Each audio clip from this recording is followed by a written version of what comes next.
Assalamu alaikum dear students, hope you are all fine। चूँकि आप जानते हैं कि हम लोग नया कोर्स 2026 के टेक्स्ट बुक के मुताबिक शुरू कर चुके हैं, तो थोड़ा सा खुश टॉपिक है ग्राफिकल रिप्रेजेंटेशन से मुतल्लिक कि जिसमें हम डिफरेंट फंक्शंस को ग्राफ्स की सूरत में समझने की कोशिश करते हैं। तो आज इस में हम एक्सरसाइज शुरू कर रहे हैं 1.2 और इंशाल्लाह कोशिश करेंगे कि इसके पहले 6 क्वेश्चंस को अटेम्प्ट करें। जी, तो which of the following functions are algebraic one. तो हमें देखना है कि इनमें से कौन से ऐसे फंक्शंस हैं जो अलजेब्रिक हैं। तो अलजेब्रिक की पहचान अगर हमने देखनी हो तो बड़ी सिंपल सी है। ये बुनियादी तौर पर पॉलिनॉमियल्स की शक्ल में होते हैं, यानी दूसरे अल्फाज में यूँ कह लें कि इसमें वेरिएबल एक्स इन्वॉल्व होता है और बहुत सारे अलजेब्रिक ऑपरेशंस जैसे कि एडिशन, सब्ट्रैक्शन, मल्टीप्लिकेशन, डिवीजन या रूट्स शामिल हो सकते हैं। तो ज़रा गौर से देखें इस में हमारे पास तो f जो है इसमें सीकेंट इन्वॉल्व है, यानी ट्रिग्नोमेट्रिक फंक्शन है, तो लिहाजा ये अलजेब्रिक नहीं है। जबकि जी ऑफ एक्स को अगर हम देखें तो जी ऑफ एक्स में चूँकि हमारे पास सिर्फ वेरिएबल x इन्वॉल्व है तो ये अलजेब्रिक है, क्योंकि इसको एक अलजेब्रिक ऑपरेशन माइनस या अलजेब्रिक ऑपरेशन प्लस से रिलेट किया गया है। इसी तरह h को अगर गौर से देखें तो ये भी एक अलजेब्रिक फंक्शन है, क्योंकि इसमें बुनियादी तौर पर पॉलिनॉमियल्स जो हैं उनको मुख्तलिफ अलजेब्रिक ऑपरेशंस के ज़रिए कंबाइन करके स्क्वायर रूट लिया गया है। अब हम k को देखें तो k में एक्सपोनेंशियल फंक्शन इन्वॉल्व है, लिहाजा ये प्योरली अलजेब्रिक नहीं है, क्योंकि इसमें e की कुछ पावर रेज कर दी गई है, तो लिहाजा ये अलजेब्रिक नहीं है। जबकि last function R F X को अगर हम देखें तो R F X is equal to X minus one, तो ये अलजेब्रिक है। तो इस तरह से हम कह सकते हैं कि जो जी ऑफ एक्स फंक्शन है ये अलजेब्रिक है, एच ऑफ एक्स जो है वो भी अलजेब्रिक है, जबकि आर ऑफ एक्स भी अलजेब्रिक है। तो नेक्स्ट क्वेश्चन में क्या आ गया, which of the following are transcendental functions. तो ट्रांसेंडेंटल फंक्शंस कौन से होते हैं? ये ऐसे फंक्शंस होते हैं जो अलजेब्रिक नहीं होते। तो हम गौर से देखें कि अलजेब्रिक फंक्शंस हमारे पास कौन कौन से नहीं हैं। तो इट इज़ क्वाइट सिंपल, जिनके बारे में आप कह सकते हैं कि ये फंक्शंस अमूमन ऐसे होंगे जैसे एक्सपोनेंशियल फॉर्मेट में होंगे, या लॉगरिथम्स की फॉर्मेट में होंगे, या ट्रिग्नोमेट्रिक होंगे, या ट्रिग्नोमेट्रिक इन्वर्शन। तो यहाँ क्वेश्चन में आप पहला देखें, चूँकि 1/x है तो ये ट्रांसेंडेंटल नहीं है, जबकि जी ऑफ एक्स जो है वो चूँकि ट्रिग्नोमेट्रिक फंक्शन है, लिहाजा ये भी ट्रांसेंडेंटल फंक्शन है। अगर आप इसी तरह एच ऑफ एक्स को देखें तो इसमें ये अलजेब्रिक फंक्शन के साथ इसको कंबाइन करके दिया गया एक्सपोनेंशियल फंक्शन को, तो लिहाजा ये भी एक कंबाइंड फंक्शन है, तो ये ट्रांसेंडेंटल है। इसी तरह इस फंक्शन में के ऑफ एक्स में भी आपके पास एक्सपोनेंशियल फंक्शंस मौजूद हैं, तो दीज आर आल्सो ट्रांसेंडेंटल। जबकि आर ऑफ एक्स जो है उसमें चूँकि इन्वॉल्वमेंट है सिर्फ और सिर्फ पॉलिनॉमियल की, तो लिहाजा वो पॉलिनॉमियल है, यानी अलजेब्रिक फंक्शन है वो, तो ये ट्रांसेंडेंटल नहीं है।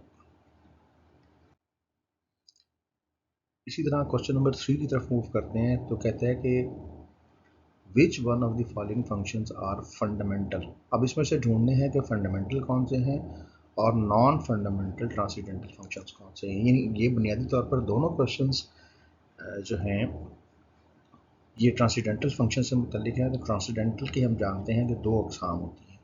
पहली किस्म क्या होती है कि ऐसे फंक्शंस जो हमें ढूंढने हैं कि जो बेसिक ट्रांसेंडेंटल हैं, और कुछ ऐसे ढूंढने हैं जो नॉन फंडामेंटल हैं। तो ज़रा डेफिनेशंस की तरफ मूव करते हैं।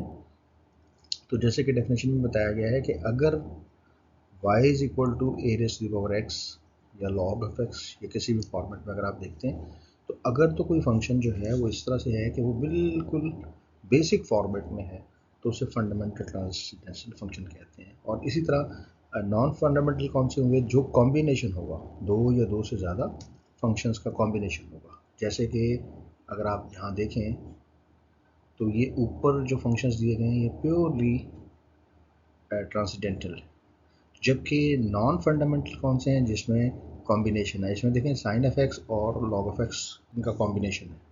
इसी तरह दूसरा फंक्शन देखें, इसमें y is equal to X sine F X, तो ये आप देखें कि ये कॉम्बिनेशन है। इसमें लॉग और वेरिएबल जो पॉलिनोमियल है इसका कॉम्बिनेशन है।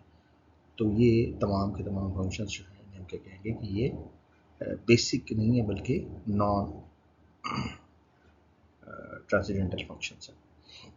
तो यहाँ ऊपर अगर हम क्वेश्चंस की तरफ देखें तो हमें क्या दिखाई देता है, तो आप देखें अगर नॉन फंडामेंटल फंक्शंस इसमें देखें तो जी ऑफ एक्स जो है ये आपके पास फंडामेंटल फंक्शन है। इसी तरह अगर हम एच एफ एक्स को देखें तो ये भी ऐसा है कि जो फंडामेंटल है, और इसी तरह आर एफ एक्स को देखें तो ये भी एक फंडामेंटल फंक्शन है।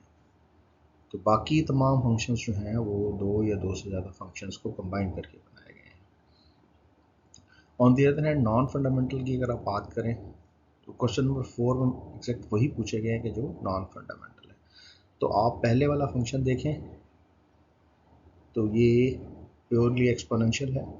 जी ऑफ एक्स देखें ये भी प्योरली एक्सपोनेंशियल है, ये ट्रिग्नोमेट्रिक है, तो ये फंडामेंटल है बुनियादी तौर पर। एच ऑफ एक्स को अगर आप देखें तो ये भी एक फंडामेंटल फंक्शन है। हाँ अलबत्ता ये है कि अगर आप के ऑफ एक्स को देखें तो के ऑफ एक्स में कॉज ऑफ एक्स फिर अगेन स्केयर है, यानी फंक्शन का फिर से स्केयर। तो फंक्शन का फिर से स्केयर का मतलब ये है कि ये एक नॉन फंडामेंटल फंक्शन है। तो लिहाजा जरा डेफिनेशन दोबारा देखें, the functions form by combining transcendental functions with algebraic functions. तो अगर हम अलजेब्रिक फंक्शंस के साथ फंक्शंस को कंबाइन कर दें तो ऐसी सूरत में वो नॉन फंडामेंटल ट्रांसेंडेंटल फंक्शंस बन जाएंगे। जी क्वेश्चन नंबर 5 में कहा गया discuss domain and range of the function this. तो फंक्शन आपको दिया गया है, इसकी जनाब डोमेन और रेंज हमने बतानी है। तो सबसे पहले अगर हम डोमेन रेंज की बात करें तो डोमेन फंक्शन की वो वैल्यू होती है जो हम इसमें प्लेस कर सकते हैं। तो ओपन इंटरवल माइनस इन्फिनिटी से लेकर प्लस इन्फिनिटी तक कोई भी वैल्यू इसमें हम रख सकते हैं, क्योंकि अगर हम यहाँ पर लिखते हैं 3 और यहाँ हम x की कोई भी वैल्यू लें, लेट अस सपोज कि हम x की वैल्यू यहाँ 0 लें तो 3 आ जाएगा, दैट मीन्स 1, तो आपके पास कुछ ना कुछ आंसर आएगा। अगर हम यहाँ x की जगह 1 पुट करते हैं तो 3 दैट मीन्स 3, तब भी आपके पास कोई ना कोई रेलेवेंट आंसर आएगा। तो इसका मतलब माइनस इन्फिनिटी से लेकर प्लस इन्फिनिटी तक इसमें कोई भी वैल्यू हम रख सकते हैं। तो माइनस इन्फिनिटी से लेकर प्लस इन्फिनिटी तक कोई भी वैल्यू हम रख सकते हैं, लेकिन ओपन इंटरवल का मतलब इसमें एंड पॉइंट शामिल नहीं है, यानी माइनस इन्फिनिटी से आगे शुरू होगा और प्लस इन्फिनिटी से पीछे तक ये तमाम वैल्यूज़ हम इसमें रख सकते हैं। तो ये इसकी डोमेन होगी। अब रेंज क्या आएगी, तो जब भी हम देखें कोई ना कोई वैल्यू पुट कर रहे हैं तो कुछ रिजल्ट आ रहा है। आप देख रहे हैं जब हम 0 पुट करते हैं तो तब भी हमारे पास आंसर 1 आता है, जब 1 पुट करते हैं तो 3 आता है, इसी तरह 2 पुट करेंगे तो 3 मीन्स आपके पास आंसर 9। तो आप ये देख रहे हैं कि हम कोई भी वैल्यू इसमें पुट कर रहे हैं आंसर पॉजिटिव आ रहा है। अब ऐसा करते हैं कि इसमें नेगेटिव वैल्यू पुट करके देखते हैं, तो 3 पुट करेंगे तो ये 1/3 यानी कि 0.33 आएगा। तो आप देख रहे हैं कि वैल्यू फिर पॉजिटिव आ रही है, तो इसलिए इसकी जो रेंज होगी वो कैसी होगी कि आप कहेंगे कि इसकी रेंज ऐसी है कि इसमें तमाम के तमाम पॉजिटिव वैल्यूज़, तो 0 से इन्फिनिटी तक इसकी रेंज हो जाएगी। तो जहाँ तक ताल्लुक है ग्राफ का, तब जब हम इसको ग्राफ की सूरत में ड्रॉ करेंगे तो ये कुछ ऐसा होगा। तो आप देख रहे हैं कि ये 0, 1 पर x को इंटरसेक्ट कर रहा है। हम देख रहे हैं ना, हमने यहाँ वैल्यू पुट की थी। आपको पता है कि किसी भी फंक्शन जो है उसमें हमने इंटरसेप्ट कैसे निकालना होता है। y इंटरसेप्ट के लिए x को 0 पुट करते हैं तो y की वैल्यू क्या आएगी 3 1। तो इसका मतलब आपके पास 0 और 1, x इज इक्वल टू 0 और y इज इक्वल टू 1 पर ये y एक्सिस को काटते हुए जा रहा है, तो ये इसका y इंटरसेप्ट है। बाकी जो दीगर पॉइंट्स हैं आप 0 1 2 3 वैल्यूज़ पुट करके आप फंक्शन के ग्राफ को ड्रॉ करेंगे, तो इस तरह से ये एक्सपोनेंशियल ग्राफ जो है वो आपको हासिल हो जाएगा जो इस शेप में होगा। तो इसको अगर आप देखें तो ये 3 का फंक्शन होगा। यहाँ बात यह है कि अगर हम 3 पॉजिटिव एक्स लेंगे तो ये पॉजिटिव एक्स एक्सिस की तरफ बढ़ेगा, जबकि नेगेटिव एक्स एक्सिस की तरफ इसकी वैल्यू आप देख रहे हैं कि ये कमी की तरफ जा रही है और ज़ीरो को अप्रोच कर रही है, एग्जैक्टली ज़ीरो को नहीं होगी। यहाँ तो लाइन टच करके दिखाएगी, ये लाइन से थोड़ा सा अबव रहेगा, ये एग्जैक्टली लाइन को टच नहीं करेगा। अब अगर हम बात करें 1/3x, तो बुनियादी तौर पर ये जो फंक्शन है इसको हम लिख सकते हैं f (x) = 1/3x, यानी 3⁻⁻1x। तो इस फंक्शन को जब हम ड्रॉ करते हैं तो फंक्शन 3⁻⁻x है और x की वैल्यूज हम रखना शुरू करते हैं। जब हम x की जगह 0 रखते हैं तो ये भी 3⁻0 आ जाएगा, यानी 1। जब हम 1 रखते हैं तो फिर आपके पास वैल्यूज का आ जाएंगी 3⁻⁻1 यानी 1/3। जब आप 2 रखते हैं तो 3⁻⁻2 यानी 1/9।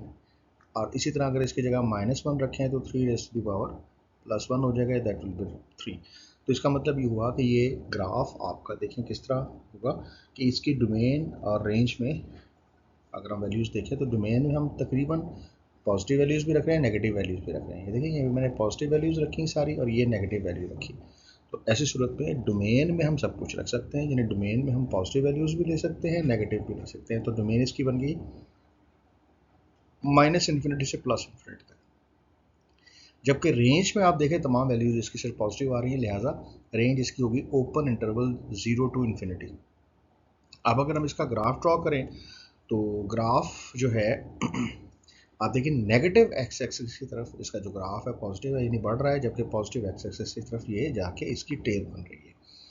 तो मज़ीद ये है कि अगर हम यहाँ इंटरसेप्ट की बात करें तो इसका इंटरसेप्ट होगा 3⁻, यहाँ पे चूँकि -1 है, तो अगर आपने y इंटरसेप्ट फाइंड करना है तो ऑब्वियसली आपको x को इक्वल टू 0 पुट करना पड़ेगा। तो यहाँ 3⁻0 लेंगे तो y की वैल्यू 1।